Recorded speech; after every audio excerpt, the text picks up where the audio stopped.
Some real live drama. He was a very complex guy. That's Melina Brown, Hyman Brown's granddaughter and the keeper of his artistic legacy. He was proud of his legacy, and I think he wanted you to know that he'd done a lot in his life, that there was a bigness to him. And that's Zach Sansted, Brown's great-grandson, a filmmaker. On this episode of Audio Maverick, we open a portal into the other side of Brown's life, his family. I'm Margot Avery. Stay tuned. Come in. Oh, very good.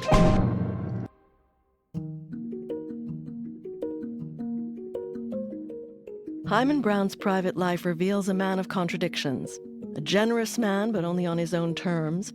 A workaholic who nonetheless is remembered by his grandchildren as a lovable presence at their birthday parties. A coupon-cutting millionaire, unable to get free of his Depression-era upbringing. As a creative force, Hyman Brown was unique, but as a successful businessman and dynastic head of an extensive family, he was something of an archetype. The kind of character who might appear in The Great Gatsby or Citizen Kane, a wealthy, driven man surrounded by colleagues and family, but sometimes emotionally isolated. And there's a sense in which Brown remains an enigma. In most biographies, facts are used to tell a story. But Brown's family history is fragmented, so to some extent we must use personal stories and recollections to uncover facts. I am Melina Brown, and I'm Hyman Brown's granddaughter. To piece together who Brown was to his family and understand his private life, we spoke at length with his granddaughter, Melina Brown, a philanthropist, producer, and activist. She is the daughter of Barry Brown, Hyman's son from his first marriage to Mildred Geller in 1933. As we learned in our second episode, Sam and Dora Brown raised their children in their Brownsville neighborhood. They included Brown's brothers, Nate and Mendy, and Hyman and Mildred lived briefly with his parents after a marriage overshadowed by current events. The day he came back from his honeymoon with my grandmother, his first wife, they closed the banks. Ladies and gentlemen, the President of the United States. My friends, I want to talk for a few minutes with the people of the United States about banking. To talk with the comparatively few who understand the mechanics of banking, but more particularly with the overwhelming majority of you who use banks for the making of deposits and the drawing of checks. I want to tell you what has been done in the last few days and why it was done and what the next steps are going to be.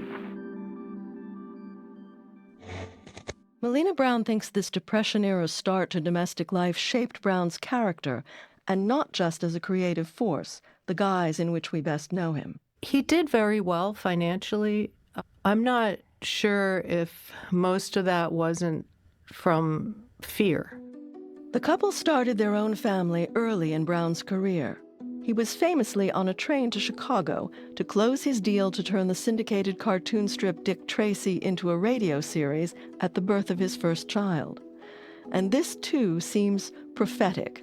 He evolved as a patriarch, but not so easily as a family man. He was hardly home. I mean, it was a 30-year marriage, but their marriage was a little difficult. She really tried to please him and make herself smarter and and she wanted to be a writer and go to school, but, she just thought maybe she wasn't that smart, and she was a blonde bombshell. One who wanted to better herself, apparently. But Mildred also followed the more traditional course of housewives of that era, a display of upward mobility. She wanted this fancy place on the Upper West Side, and she wanted maids, and his rent was like $300 a month in this 13-room apartment overlooking the reservoir. And it sounds very inexpensive now, but that was really high rent back then.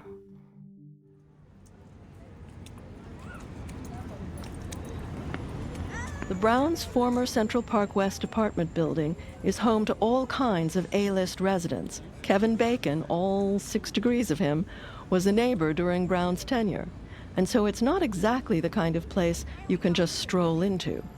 So we can't explore it as we have with other sites that helped to shape Brown's story.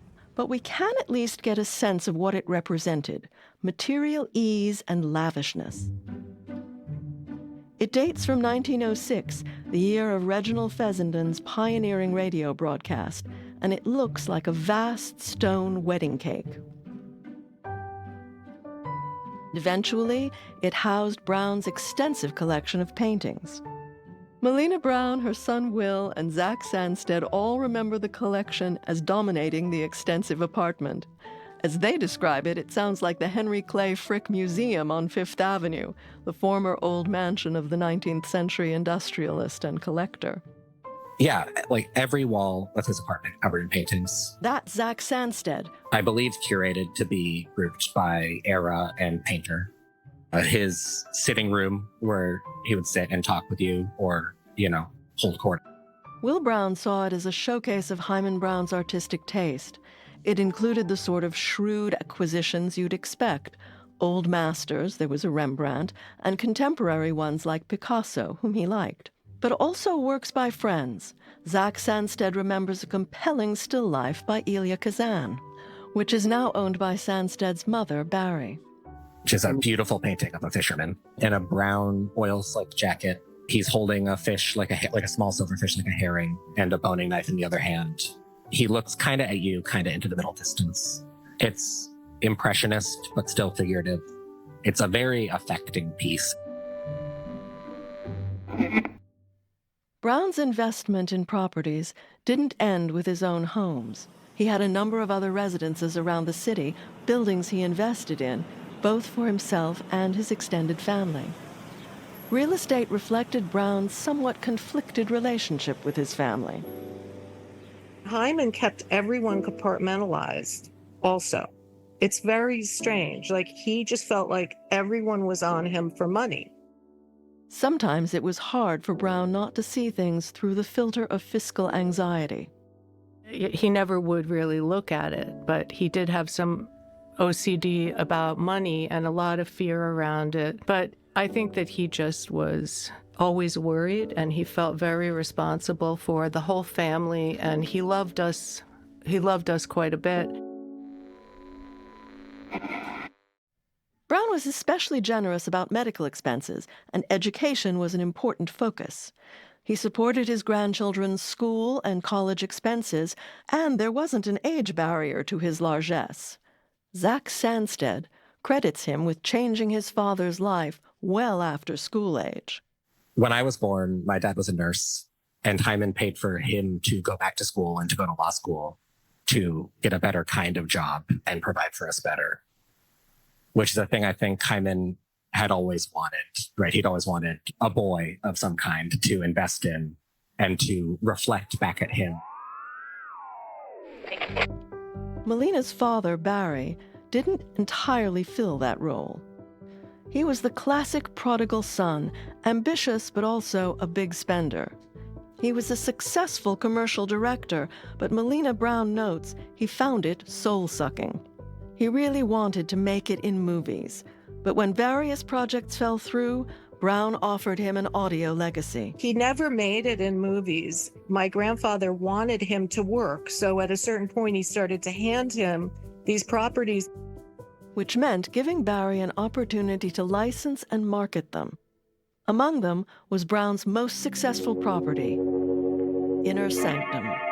Palmolive Brushless and Palmolive Lather Shaving Cream present Inner Sanctum Mysteries.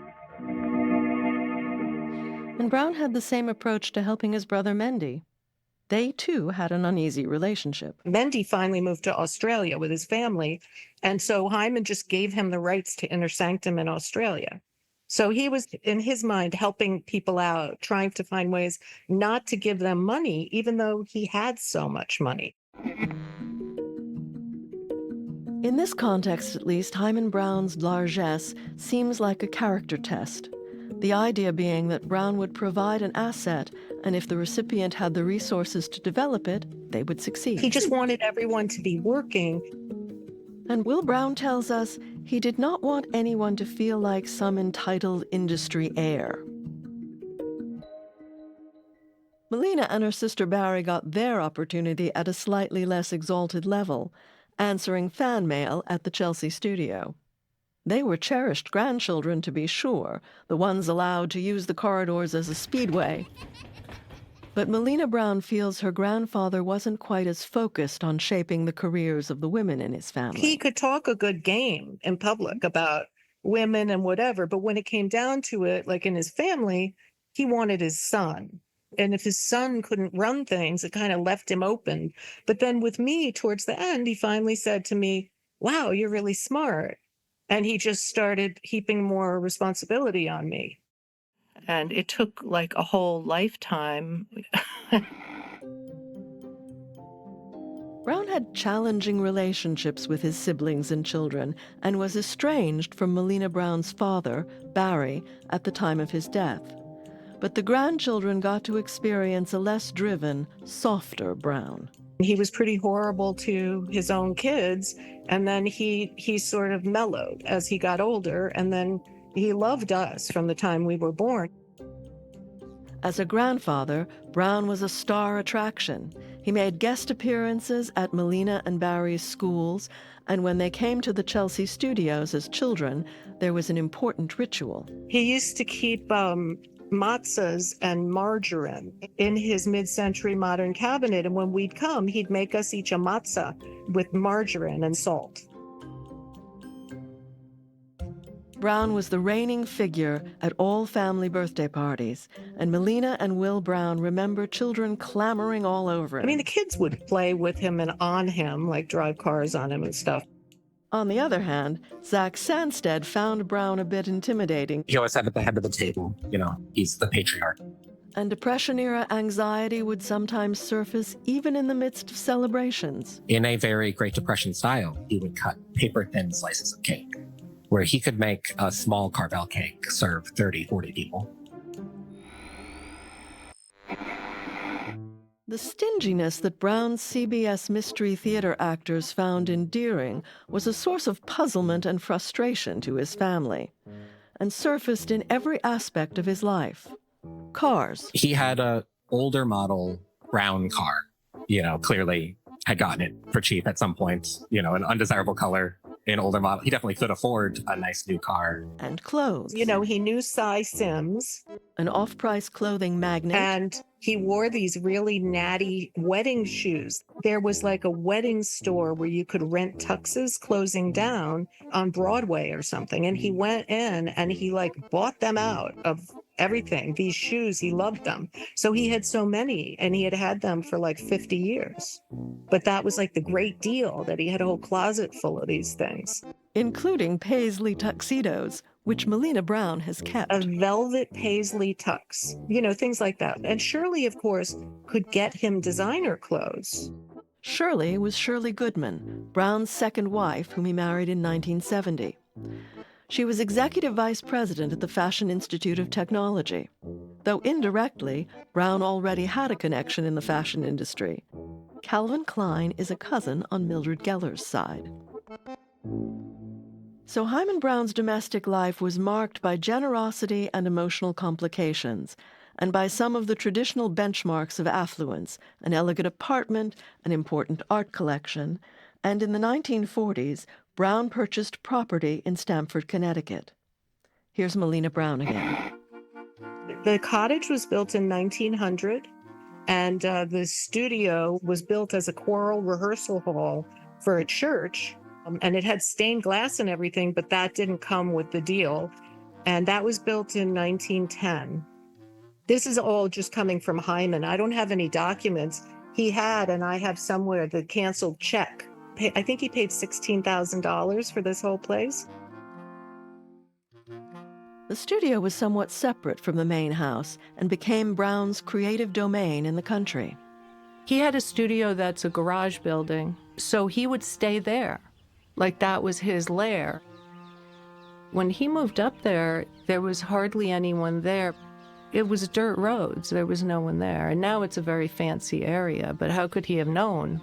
It just sort of fell into his lap that there was this piece of land with this little cottage on it. And like Brown's Chelsea studio investment, also cheap and timely, Stamford began to pay dividends, but they were social ones. A lot of writers and actors. Gene Wilder ended up living there. Kim Hunter was right up the street. Brown's little cottage, now Melina Brown's home, is reached via the scenic Merritt Parkway, which was completed in 1938. This was the excavation for the Merritt Parkway around 1938.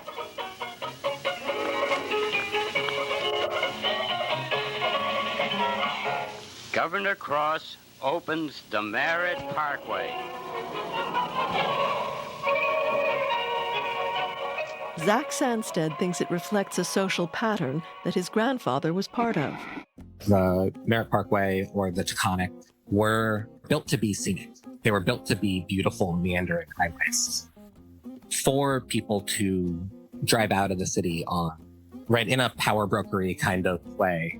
In fact, the Merritt was built to relieve traffic congestion, but the congestion itself was certainly part of a larger pattern of post-war upward mobility that Brown's ascent represented. It was evidence of the ability to get out of town and to have a pleasurable experience doing so. I think we have this Great Gatsby image of driving through the ash heaps, and I don't think that's really the way it was. The beautiful ornate bridges and the meandering style, so many broad sweeping turns on the Merritt when there don't have to be. I think probably for the experience of turning your car along the turn and feeling the G-force, right? Like it's a very sensual highway. In addition to the scenic drive and his family, Brown's arty neighbors added a kind of cachet to Brown's country life. But his greatest celebrity catch in private life was a tenant. The studio was frequently rented at one point to J.D. Salinger, author of the iconic coming-of-age novel Catcher in the Rye. Here's Melina Brown. He would say, Jerry, very strange guy. But my father has memories of taking walks with him and that he had piles and piles of stuff. He was sort of a hoarder, and he had a big shaggy dog that would run around, and my father would take walks with him. And so, of course, I think like every man, he thought that Catcher in the Rye was written about him.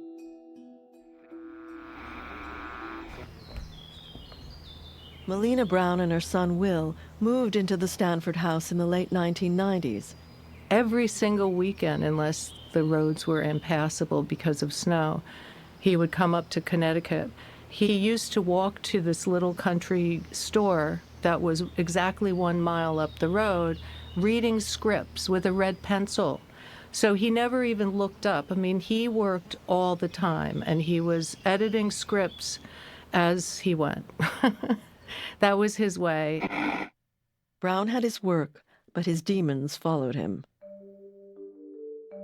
His father was a tailor, and he would strap his sewing machine to his back, and he would go through the streets yelling, dresses, repairs, whatever. And if he didn't make 25 cents in a day, they just wouldn't eat, or they'd just eat like a potato or something like that. And I think that that really traumatized him. I think that he also had some OCD, which could have come from trauma. And I found myself, like in his later years, saying, look around you. You have so much.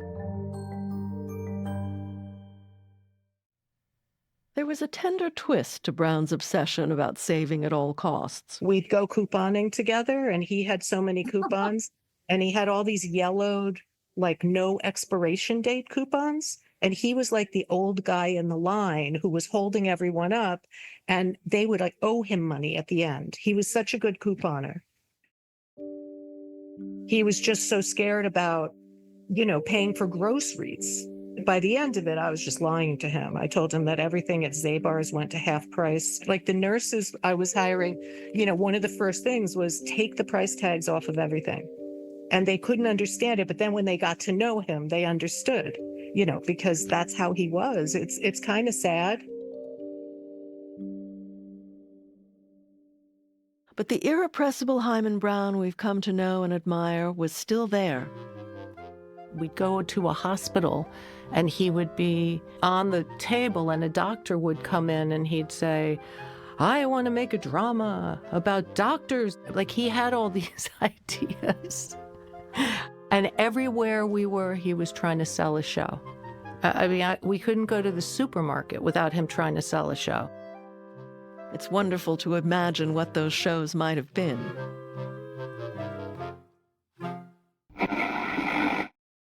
There is no way in our brief narrative to encompass Brown's crowded late years. There was one last unsuccessful marriage, a busy lecture schedule, and birthday parties with his CBS Radio Mystery Theater Company. I think it was really sweet that they would still try to keep up with taking him to Carmine's on Broadway on his birthday. That was Tony Roberts and all of them, as many of them as were in town and could come, and they'd get a big table and they'd take him. And he loved that. By this time, of course, Brown is every inch his own man. We don't need to resort to comparisons to fabled moguls, fictional or real. But one celebrity provided a somewhat eccentric model. Harry Houdini had a place up there, and he would come up on weekends just to work on the land because it helped him be creative and think of things. So I'd look out and see my grandfather dragging giant vines, and then he'd later come out of the woods. Who knows what Houdini was thinking about in those moments, but we can probably guess what was on Hyman Brown's mind. His abiding creative home, radio theater, from which he felt ultimately exiled. The times and the technology had moved past him. His tagline was, from the crystal set to the internet. He couldn't really understand the internet. He couldn't get his brain past CDs. I think CDs were as far as he could go. But in vision, in imagination, Hyman Brown could go anywhere. Oh, there's just so much more about him. You know, as far as career, he worked for his entire life to get back on the air. Among Brown's many CBS Radio Mystery Theater productions were plays featuring Sherlock Holmes, an enduring character who bridges fiction and fact, because, as the poet Vincent Starrett writes, only those things the heart believes are true. Brown believed that radio drama was, in its essence, true, and the future proved him right. Up next, our final episode, Everything Old is New Again, where we meet Hyman Brown's heirs to the world of audio theater. Can you tell me about the work you do? Like on tape? Because I already told you about it. For the tapes, yes. No, I'm I can't help you. I have a wife now, a whole new life. And who do you think gave you that life? If you're out there listening, I just want to say how sorry I am. I love that cat as much as you did. The Ralphs. They would like to remind everyone that people are not allowed in the dog park. I'm Margot Avery. Stay tuned. Audio Maverick is produced and directed by Sarah Montague, who also writes the scripts. Our executive producers are Melina Brown and Sarah Montague. CUNY TV's executive director is Chiqui Cartagena. The director of production is Susan Iger, and Deborah Labadie is CUNY TV's chief operating officer. The associate producer for Audio Maverick is Corinne Wallace, and our audio production intern is Lucia Funaro. Audio Maverick is narrated by Margot Avery. Our technical team at CUNY includes senior audio engineer Richard Kim and audio engineer and program mix engineer Lisa Gosselin. Our staff photographer is Laura Fuchs. Our archivists are David Rice and Katrina Schlosser. Our closed caption coordinator is Amy Monty. And the script editor is Allison Berenger. Our theme was composed by Allison Leighton Brown. Sound design and final mixing are by John Delore and Bart Warshaw. Multitude Productions handles our publicity and marketing. Audio Maverick is a production of CUNY TV.